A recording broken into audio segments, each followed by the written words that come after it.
गोला बारूद बरामद हुए। देखिए जरा, ये 6 आतंकी कल ढेर किए गए कुलगाम में 2 अलग अलग जगह। इनके पास से देखिए, अगली तस्वीर देखिए, हथियारों का जखीरा बरामद हुआ है। ये देख रहे हैं आप, ये गोलियां देख रहे हैं, मैगजीन देख रहे हैं, ग्रेनेड देख रहे हैं, वो राइफल। कुलगाम में 2 एनकाउंटर हुए। ये पहले एनकाउंटर साइट से हथियारों की बरामद की हुई है। देखिए भारी संख्या में हैंड ग्रेनेड भी आपको दिख रहे हैं और आप मैगजीन भी देख रहे हैं। राइफल्स हैं इनके पास, पूरी तैयारी के साथ एक बड़े हमले को अंजाम देने के लिए आए थे। अगली तस्वीर में आपको दिखाऊं, दूसरा कुलगाम में जो एनकाउंटर हुआ उसकी तस्वीर आप देख रहे हैं। उसमें बाकायदा मैगजीन, राइफल शामिल है। ये सारे असलहे आतंकियों के पास से बरामद हुए हैं। अब आपको बताऊं कि आतंकियों ने कठुआ में एक एनकाउंटर किया, एक हमला किया है। सेना के सुरक्षा बलों के जवानों पर यह हमला किया गया है। खबर मिल रही है इसमें 4 जवान शहीद हो गए हैं। एक दिन में आतंकियों के खात्मे से दहशतगर्द बौखला गए। आपको बताऊं कि पाकिस्तान में बैठे आतंकियों के आका भी परेशान हो गए और उन्हें कायराना हमले तेज करने के लिए कहा हुआ है, हुक्म दिया है। जैश के कुछ नए आतंकियों ने हाल ही में घुसपैठ की है, जो तस्वीर आप देख रहे हैं। और खबर है कि इन्होंने ही कठुआ में सेना की गाड़ी पर हमला किया और आतंकी हमले में 4 जवान शहीद हो गए, 6 घायल हुए। सेना और पुलिस इलाके में सर्च ऑपरेशन चला रही है।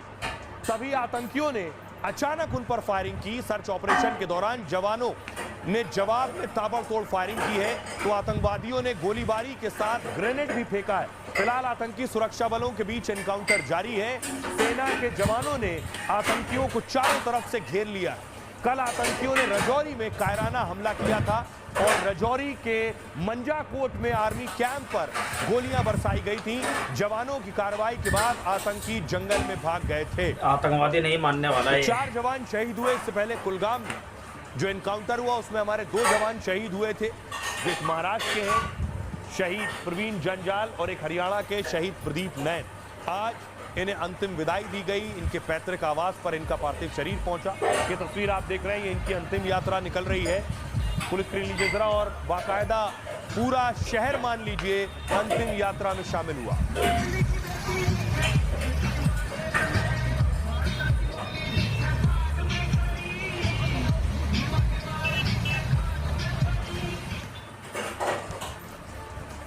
खबरों में आगे बढ़ते हैं। आज की एक और खबर है आपको लिए चलते हैं सीधे मुंबई। मुंबई में हाल बेहाल है, लेकिन उससे पहले कहां है नेता का आरोपी बेटा। BMW हिट एंड रन के बारे में कल मैंने आपको बताया था। ये स्कूटी में जो सवार महिला थी उसकी मौत हो गई। इतनी जोरदार टक्कर इस BMW गाड़ी से हुई थी।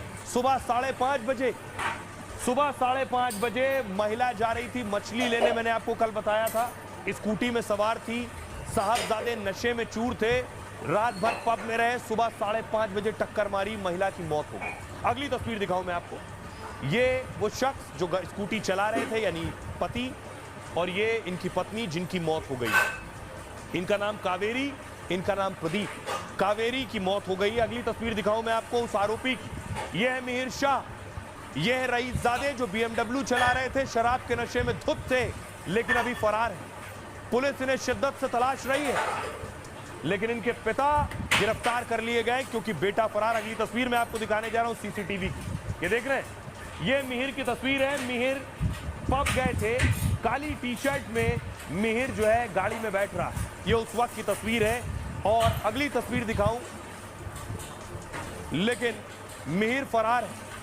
आपको सुनवाने जा रहा हूं कि कावेरी की मौत हो गई, लेकिन उनके पति को इतना बड़ा शौक लगा है कि उनकी नजरों के सामने उनकी पत्नी की मौत हो गई।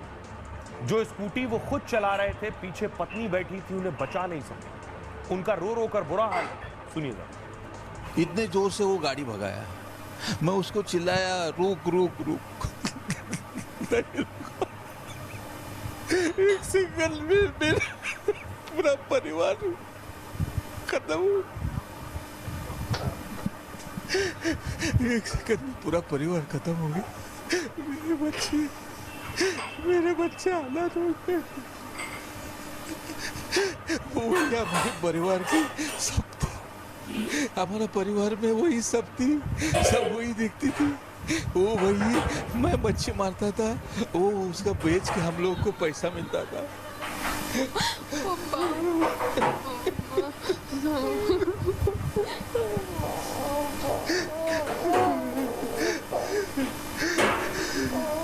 वो थोड़ा भी नहीं रुका, थोड़ा भी नहीं सीधा हाउस से देख के उसने जो गाड़ी चलाया, मैं उसके पीछे टैक्सी लेके दौड़ा, मगर वो मिला नहीं मेरे को। आधा यानी कम से कम आधा किलोमीटर तक मैं गया, वो मिला नहीं मेरे को। मैं वहीं से टैक्सी घुमा के पुलिस स्टेशन पे आया और पुलिस लोगों को बताया। फिर 15 मिनट में मेरे को पता चला कि सीढ़ी के इधर उसने खींच के उधर फेंक दिया। तभी रुक जाता तो जान से बच। तभी रुक जाता तो उसको कुछ नहीं हुआ था, कुछ नहीं हुआ था। मेरे पीठ पे गिरी थी वो, बोनेट पे हम लोग ऊपर उड़े ना, वो मेरे पीठ पे गिरी थी। वो चिल्ला रही थी, कोई सुना नहीं, कोई सुना नहीं। वो जोर जोर से चिल्ला रही थी मेरे सामने से परपट के, ऐसा घसीट के लेके गया ना, कोई जानवर को भी नहीं लेके जाता, ऐसा घसीट के लेके गया। क्या करूं, मैं चिल्ला रहा है, रुको रुको रुको, कुछ नहीं रुका। सोचिए, ऐसा गाड़ी चला रहा है। सिर्फ एक रईसजादा जिसकी उम्र 24 साल है, उसने रात को पूरी रात शराब पी और उसके बाद किसी पर गाड़ी चढ़ा दी। पुणे के बाद ये मुंबई में दूसरा वाकया हुआ। अब देखिए, इस मामले में पिता गिरफ्तार कर लिए। ये तस्वीर आप देख रहे हैं, ये वो शख्स है। आरोपी मिहिर शाह अब भी फरार है। दुर्घटना के 40 घंटे बाद भी इसका सुराग नहीं। मुंबई पुलिस की 6 टीमें तलाश में लगाई गई। मुंबई के आसपास लगातार छापेमारी चल रही है। पालघर, रायगढ़, पुणे में पुलिस की टीमें पहुंच चुकी। उनके खिलाफ लुकआउट नोटिस जारी कर दिया गया है। खबर है कि मिहिर की गर्लफ्रेंड से भी पूछताछ की गई है। मिहिर शाह के करीबियों पर भी पुलिस की नजर है, लेकिन अब तक उसकी गिरफ्तारी नहीं की गई। इस बीच पिता राजेश शाह को कोर्ट में पेश किया गया। कोर्ट ने शाह को 14 दिन की न्यायिक हिरासत में भेजा। न्यायिक हिरासत के बाद राजेश शाह यानी इनके पिता को जमानत की अर्जी लगाई, जिसके बाद कोर्ट ने 15,000 के मुचलके पर इनके पिता को जमानत दे दी। राजेश शाह को दुर्घटना के बाद गिरफ्तार किया गया था। BMW कार मिहिर के पिता राजेश शाह के नाम पर, यानी ये जो गाड़ी है ये सुपुत्र के पिता के नाम। पुलिस ने राजेंद्र बिदावत को भी कोर्ट में पेश किया। राजेंद्र को 1 दिन की पुलिस कस्टडी में भेजा गया। राजेंद्र बिदावत दुर्घटना के समय गाड़ी में बैठा था, यानी